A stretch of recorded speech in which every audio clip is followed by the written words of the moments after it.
আপনারা সকলেই জানেন, এই কথাটি আপনারা শুনেছেন, শিক্ষাই জাতির মেরুদণ্ড। বলেন, এই কথাটা শুনেন নাকি জীবনে? বলতে পারেন হুজুর একটু সুর দিয়ে ওয়াজ করবেন না? ভাই, আমার সুর তেমন নাই, তবে যা আছে একটু শেষে দেওয়ার চেষ্টা করবো। কথাটাকে বুঝাইতে দেন, কি তাই না? কথাটাকে বুঝাইতে দেন, মানে সব কথা কিন্তু সুর দিয়ে হয় না। তো এই জন্য আমি আগে একটু কথাটা ক্লাসের মতো করি, যাতে আপনাদের বুঝতে সুবিধা হয়। আপনারা সকলেই শুনেছেন, শিক্ষাই জাতির মেরুদণ্ড। কেনই বা এই কথাটা হবে না?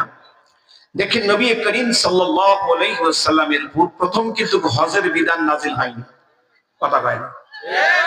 প্রথম যাকাতের বিধান নাজিল হয়নি। প্রথম নামাজের সালাতের বিধান নাজিল হয়নি। প্রথম যে কথাটা আল্লাহর পক্ষ থেকে রাসূলের উপরে ইকরা, সুবহানাল্লাহ, প্রথম শব্দটা কি? ইকরা। ওগো রাসূল, আপনি পড়ুন। আপনি কেন পড়বেন? যেহেতু আপনি কুল কায়নাতের ভিতরে যত মানুষ জিন ইনসান আছে, এই জিন ইনসানের নেতৃত্ব আপনি দিবেন। অতএব আপনাকে জানতে হবে, আপনাকে বুঝতে হবে, আপনাকে অনেক শিক্ষিত হতে হবে। এই জন্য রাসূল নিজে বলছেন, আল্লাহ পাক আমাকে এ পরিমাণ ইলম দিয়েছেন, পৃথিবীর শুরু থেকে নিয়ে শেষ পর্যন্ত যাবতীয় ইলম দিয়ে আল্লাহ পাক আমার সিনাকে ভরে দিয়েছেন। এই জন্য পৃথিবীতে যত পয়গম্বর আসছেন, সমস্ত পয়গম্বর সেই যুগের সর্বশ্রেষ্ঠ শিক্ষিত। কথা পায় না?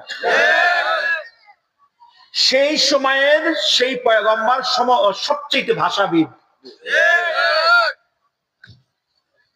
এই জিনিসটা সহজে বুঝবার জন্য আরেকটা কথা বলতে চাই, এটা প্রশ্ন করবো, একটু উত্তর জোরে দিবেন। বলুন তো, আমরা পৃথিবীর সর্বপ্রথম নবীর নাম কি? আর একটু জোরে বলুন। আপনারা কি জানেন কত বড় শিক্ষিত? তাফসীরের কিতাবের মধ্যে আসছে, আল্লাহ পাক তাকে শুধু 7 লক্ষ ভাষাই শিখাইছেন। একটু জোরে বলেন, কয় লক্ষ?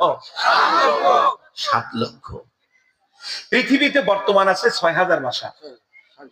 কয় হাজার? বা কম বেশি হতে পারে। আর যদি 7 লক্ষর ভিতরে 6000 কে আপনি মাইনাস করেন, থাকে কত? সব ভাষা পড়েই আছে। এই ভাষা শিখছেন আমাদের আদি পিতা, প্রথম নবী হযরত আদম আলাইহিস সালাতু ওয়াস সালাম। বুঝে থাকলে বলুন, তিনি শিক্ষিত। কেমন শিক্ষিত? তাকে এত বড় শিক্ষিত আল্লাহ কেন করলেন? ওয়া ইন্নী জাইলুন ফিল আরদি খলিফা। কেন? আপনি পৃথিবীর নেতৃত্ব দিবেন, তামাম পৃথিবীকে আপনি চালাবেন, এই জন্য আপনার শিক্ষার প্রয়োজন। আল্লাহ পাক তার সিনার মধ্যে কত ইলম দিলেন। ওয়া আল্লামা আদামাল আসমাআ কুল্লাহা। এত ইলম দিলেন তাকে, স্বাস্থ্য বিজ্ঞান, তাকে বিজ্ঞান, তাকে আপনি এ টু জেড, অর্থাৎ একটি পৃথিবী পরিচালিত হওয়ার জন্য যত বিদ্যা আছে, বিজনেস থেকে শুরু করে যত বিদ্যা আছে, সকল বিদ্যা আল্লাহ পাক আদম আলাইহিস সালামকে দিয়ে সিনা ভরে দিলেন। কথাটা খুব ভালো করে বুঝবেন। তাহলে আল্লাহ পাক শুরুতে প্রত্যেকটা পয়গম্বরকে এত শিক্ষিত কেন করলেন? কেন? কোন একটা জাতিকে যদি আপনি উন্নয়ন করতে চান, কোন একটা জাতিকে যদি আন্তর্জাতিক পর্যায়ে নিয়ে যেতে চান, তাহলে সেই জাতির শিক্ষার কোনো বিকল্প নাই। আজকে আমার দেশ পিছিয়ে পড়ার যত কারণ, তার মধ্যে একটা উল্লেখযোগ্য কারণ হলো শিক্ষার কোনো গুরুত্ব না থাকা। আজকে ইসরায়েলের সাথে কেন পাচ্ছি না বলুন? তার কারণ কি? যতগুলি কারণ আছে, তার মধ্যে একটা কারণ আপনারা জানেন কিনা জানি না, ইসরায়েলের প্রতি 10 জনে একজন বিজ্ঞানী। প্রতি 10 জনে একজন বিজ্ঞানী, এবং 85% মানুষ ইউনিভার্সিটিতে পড়া। আর আমার দেশে এমন শিক্ষিত যে দুধ বেচে বিড়ি কেনে।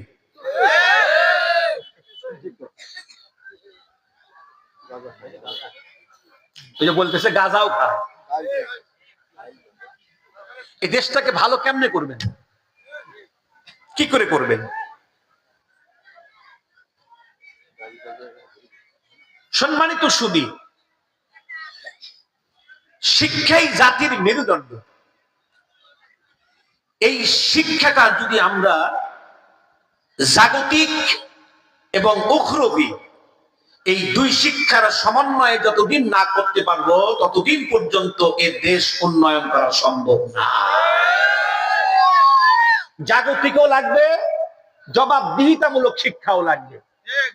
জাগতিক শিক্ষা আপনার দুনিয়াবী শিক্ষা, উখরবি শিক্ষা আখিরাতের শিক্ষা, যেটাকে এক ভাষায় বলি কোরআন সুন্নাহর শিক্ষা। কেন? সহজে বুঝবার জন্য আমি একটু প্রশ্ন করব। বলুন তো বাবা, কোন পলিটিক্যাল না, রাজনীতি হিসাবে না, আপনারা যদি মাইন্ড করেন তাহলে ওয়াজ করা যাবে না। আমি যেহেতু বুঝানোর জন্য বলবো, এই জন্য আমার জবানকে উন্মুক্ত করতে হবে, তাই না? আপনার স্বাধীন ভাবে আমাকে কথা বলতে দিতে হবে, তাহলে আমি বুঝাইতে পারবো। আল্লাহর কসম, কাউকে কষ্ট দেওয়ার জন্য না। আমার কথা বোঝেন না আপনারা? আমার কাছে সবাই আপনারা বন্ধু, এই জন্য আমি যে কথাগুলা বলবো আল্লাহর ওয়াস্তে, বুঝানোর লক্ষ্যে। আমি জিজ্ঞাসা করতে চাই, বলুন তো আমার এই বাংলাদেশ থেকে কি 2-1 টাকা চুরি হয়ে বিদেশে গেছে? কেন গেল? কথা ভালো করে বুঝেন। আমাদের সিরাজগঞ্জে চোরকে 2টা ভাষা ব্যবহার করে, একটা হলো ছেঁচড়া চোর, একটা ভিআইপি চোর। যারা ছেঁচড়া চোর তারা জুতাও চুরি করে, এরকম আছে না নাই? হুজুরও দেখে না। এই কুড়িগ্রামের কথাই বলতেছি, মাহফিলে এসে এত কান্দাইলাম, কেজে থেকে নাইমে দেখি আমার জুতা নাই, তাহলে আমারটাও চুরি করছে। তাহলে কি বুঝলেন যে জুতাও চুরি হয়? আচ্ছা, আপনাদের মধ্যে যে লোকগুলো আছেন জীবনে এক জুতা হারাইছে এমন লোক কি আছেন এই জায়গা? ওই দেখেন হাত তুলছে, কত হাত। ওই যে আপনারও হারাইছে, দেখেন আমাদের অতিথিরও হারাইছে। তাহলে তারা জুতা চুরি করে, যারা মোবাইল চুরি করে, এরা হলো ছেঁচড়া চোর। আচ্ছা, একটা জুতা চুরি করলে এই দেশের কয় টাকায় ক্ষতি হবে? 30 টাকা, 20 টাকা, 50 টাকা। একটা মোবাইল যদি চুরি করে কত টাকায় চুরি হবে? হয়তো 10,000, 20,000, 50,000, 1 লাখ। কিন্তু কেউ যদি কলম দিয়ে চুরি করে,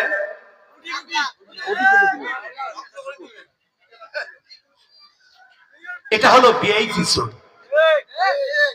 তাহলে এই লোকটা যে কলম দিয়ে চুরি করলো, শিক্ষা অর্জন করেই তো কলম দিয়ে করেছে।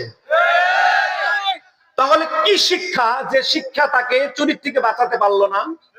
তাহলে আমরা বুঝতে পারলাম শুধু জাগতিক বিদ্যা মানুষকে চারিত্রিক শিখাইতে পারে না, শুধু জাগতিক বিদ্যা তাকে চুরির থেকে বাঁচাইতে পারে না, শুধু জাগতিক বিদ্যা তাকে সুদের থেকে বাঁচাইতে পারে না, শুধু জাগতিক বিদ্যা তাকে ঘুষের থেকে বাঁচাইতে পারে না, যদি তার ভিতরে আল্লাহর ভয় না থাকে।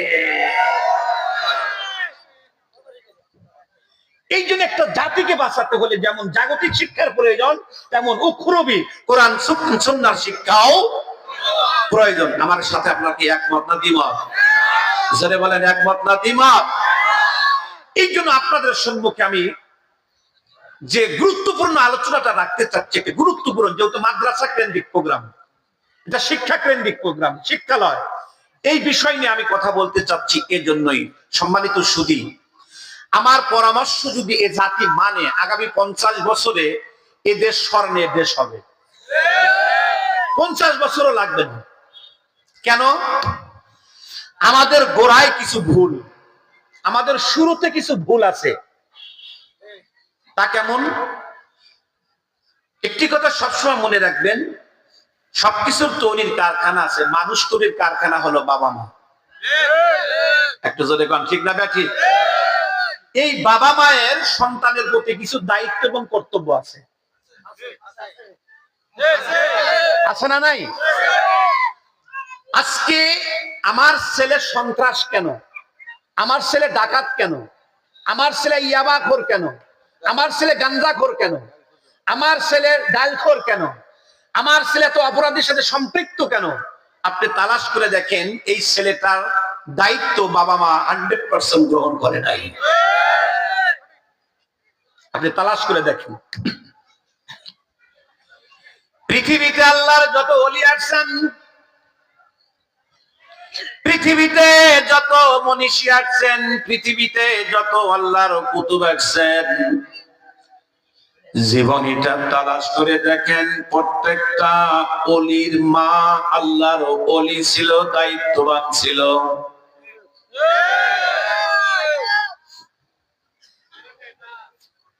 মা বোনকে আজকে অশুনতেছে, মহিলা আছে। আম্মা জান, আমার কথাগুলি ভালো করে বুঝবেন। কেন? সন্তান তৈরির কারখানা হলো মা বাবা।